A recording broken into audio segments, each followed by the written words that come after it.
Hey everyone, and welcome back to my channel. My name is Josh and this is your stimulus check update for the second stimulus package for Monday, August 3rd. I hope everyone is off to a good start to their Monday so far. In this video, I'll be discussing both the first and second stimulus checks, including with the Senate finally returning to Washington today, will they finally be able to get the next relief package passed? I'll also be discussing when we can expect to receive our next stimulus checks, unemployment, and then I'll be wrapping up this video by answering some of the comments and questions I received in my previous video. But first, if you wouldn't mind real quickly liking this video, giving me a big thumbs up. It really just helps with the YouTube algorithm in terms of pushing this video out to other viewers like you, and hopefully helping other people like you as well. Okay, so just when you thought the idea of a payroll tax cut was dead, well, guess what? They're back. Conservatives plan on launching a six-figure TV ad to promote the idea of having a payroll tax cut. In this ad, you'll find various Americans being interviewed about the payroll tax cut. The Americans in this advertisement talk about how much receiving an extra 8% in their paycheck would help, and how it would be a much better deal to pay less taxes than to receive a little stimulus check. Now, obviously, while it would be great to earn more money in each paycheck, it's still questionable how they would continue to fund Social Security and Medicare. Will those two funds continue to be stripped of even more money, or will they make it some type of payroll tax deferral where people will have to end up paying all that money back at the end of the year? Those are very legitimate questions that everyone has. Also, a payroll tax cut won't be beneficial at all to those people who aren't working. Now, on the flip side of things, a payroll tax cut could potentially be an incentive for people to return to work. And in case you were wondering, Donald Trump is obviously once again excited about the idea as he tweeted out, "Payroll tax cut dollars." This was an idea that Democrats and even most Republicans were opposed to, so honestly it's pretty shocking to see this coming back once again. And honestly, I'm not sure if it's even the best timing at this point in time to be bringing the talks of a payroll tax cut back, being that there are already several disagreements going on in the bill. Now, with all that said, what do you guys personally think about a payroll tax cut? Would you like to see a payroll tax cut in the next relief package? Let me know what your thoughts are in the comment section below. Okay, so today, the Senate will be returning to Washington where they'll just have 5 more days to pass this next relief package. That's because after August 7th, they'll be going on another month-long vacation. Now, while it is possible that they may end up just pushing back their recess another week or so they can get this relief package passed, let's just hope that it doesn't come down to that, and let's hope they go ahead and pass this relief package this week. The two sides must be willing to budge on where their red lines are. If a bill doesn't get passed, our politicians will be fine. They won't be losing their paychecks. They won't be losing their homes. They won't be losing their livelihoods. American citizens, on the other hand, have everything to lose. This week is the time that counts. What the politicians do this week and weeks ahead, I'm sure will play a great factor in how the November elections turn out. Let's hope that they don't let us down. Okay, so as we know, Stephen Mnuchin, Mark Meadows, Nancy Pelosi, and Chuck Schumer all met on Capitol Hill over the weekend to discuss the upcoming stimulus package. They had a meeting of around 3.5 hours and had a productive discussion according to the parties involved. ABC featured both Nancy Pelosi and Stephen Mnuchin in a segment where they both talked about the upcoming relief package. Nancy Pelosi started out by talking about the virus and the importance of defeating the virus.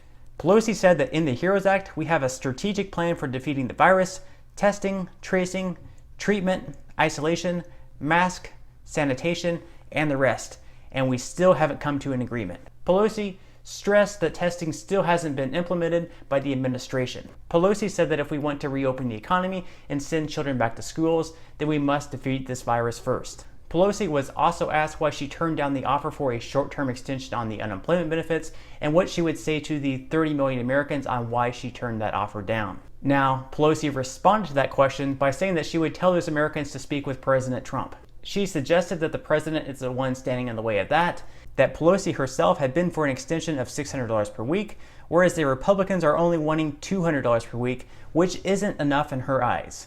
Pelosi argues that people aren't just staying at home because they're making more money on unemployment.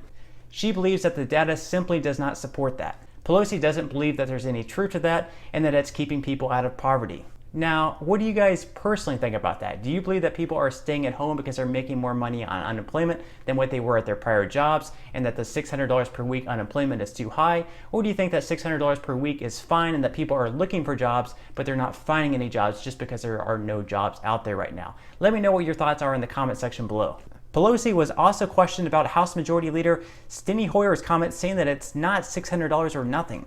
She responded by saying that the amount of the unemployment insurance should correlate with the rate of unemployment. So Pelosi said as the rate of unemployment goes down, then the unemployment insurance can also go down. Pelosi then reiterated that they must put workers first and defeat the virus. When Pelosi was asked when she thought the next relief package might pass, she said, quote, "We'll be close to an agreement when we have an agreement." Take that how you will.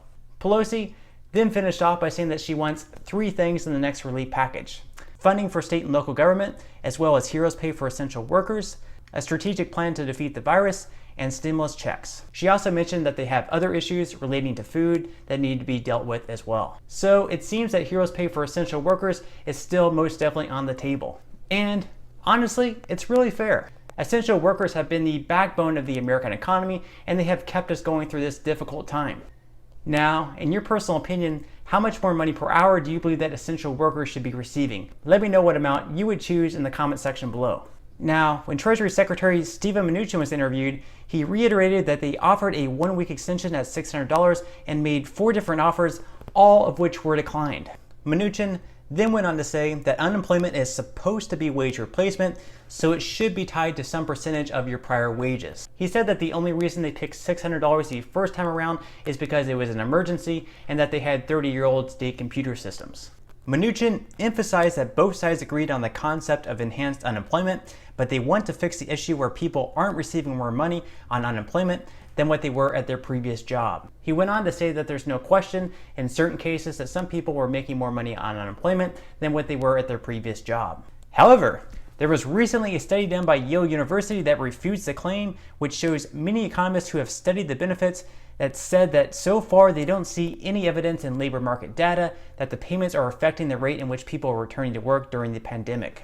Mnuchin, of course, that went to Yale himself, said that he didn't believe every study that was out there, but that he can say factually that there are definitely some people who are receiving more money on unemployment than what they were at their prior job. Mnuchin said that there are cases where people are overpaid, cases where people are underpaid, but that we need to come to an agreement to extend this, get kids back into school, and that they're going to continue to work every day until they reach a reasonable agreement that's good for the American public. Mnuchin also said that they're prepared to offer a short-term extension on federal unemployment benefits and eviction.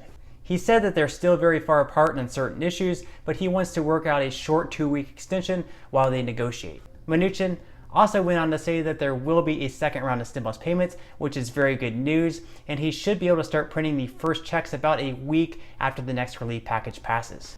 This is all very great news, and I would expect that the second round of stimulus payments should be going out much quicker than the first round did, being that the IRS already has all of our information.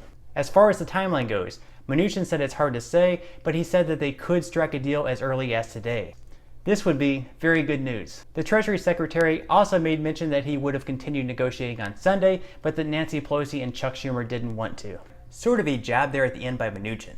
Let's hope for the best here. I have a very strong feeling that a deal is right around the corner. With all that said, how much do you personally think the next round of stimulus payments should be for? Should they be for $1,200, $1,500, or $2,000? Let me know what you think in the comment section below. Okay, so at this point, I'm just going to go ahead and give a quick update on the first round of stimulus payments because unfortunately there are still millions of people who haven't even received their first round of stimulus payments, even though we may be sending out the second round of stimulus payments here in a month or so. So if you're still waiting on your first stimulus check, hang in there. I know it's frustrating, but the IRS is going to continue sending out direct deposits each and every week, and they're going to send out their next batch of direct deposits this Wednesday on August 5th. So in the meantime, continue checking the payment portal. If you're still seeing payment status not available, that does not mean that you're ineligible for your payment. That just simply means that the IRS still hasn't scheduled a delivery date. So in the meantime, just continue checking the payment portal every single day, and it will update if you are eligible for the first stimulus payment.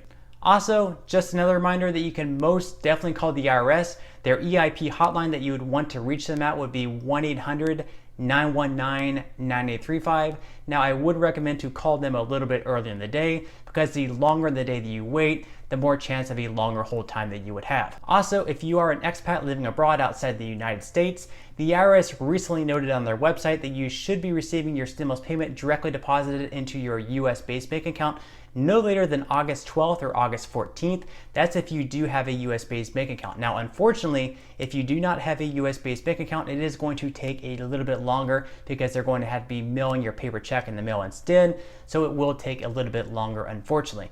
Now, for the rest of you guys who still haven't received your stimulus payment, hang in there. It's definitely coming if you are eligible. There's still millions of people who haven't received it. So unfortunately, you're just one of the ones who haven't received it. Nothing that you did wrong. The IRS is just slow. So hang in there. Try not to drive yourself too crazy. You will eventually receive your payment. Okay, so at this point in time, I'm just going to go ahead and answer some of the comments and questions that I received in my previous video. And if you have any other comments or questions for me, feel free to leave them in the comment section below. I do try to respond to as many comments and questions as I possibly can. And those comments and questions that I'm not able to respond to, I do try to pick some of the more popular ones to answer in the next video in video form. Okay, so without further ado, let me go ahead and jump into the first comment of today's video. And that comment comes from Sherry. Sherry says, Josh, is there possibly a way my daughter and son-in-law could go back and get the $500 for her 2 kids? They were 17 and 18 at the time. All right, thank you so much for that question, Sherry. And unfortunately, there is no way for them to go back and get the $500 for the dependents, because for dependents for the first round of stimulus payments, they would have had to have been under the age of 17. And in this case, unfortunately, they were not under the age of 17, so she would not be eligible to receive anything in that case, unfortunately. Now, in the next round of stimulus payments, whether it's the HEROES Act or the HEALS Act or whatever else they decide, I'm pretty sure, and it's looking pretty strong right now, that dependents over the age of 17 are going to receive at least $500 and may potentially be even higher, potentially even $1,200. So we'll just have to wait and see how much dependents over the age of 17 receive in the next round. Most likely they are going to receive something, so that is obviously very good news. All right, so the next question of today's video comes from Tamisha. Tamisha says, what if you owe child support? All right, thank you so much for that question. And unfortunately, at this point in time, the next relief package hasn't passed. So we don't know whether or not stimulus payments are going to be offset by child support. In the first round, unfortunately, they were, but we're not sure whether or not they're going to be offset this time around. But I will definitely keep you updated whenever the next relief package passes to see whether or not child support can offset the stimulus payment.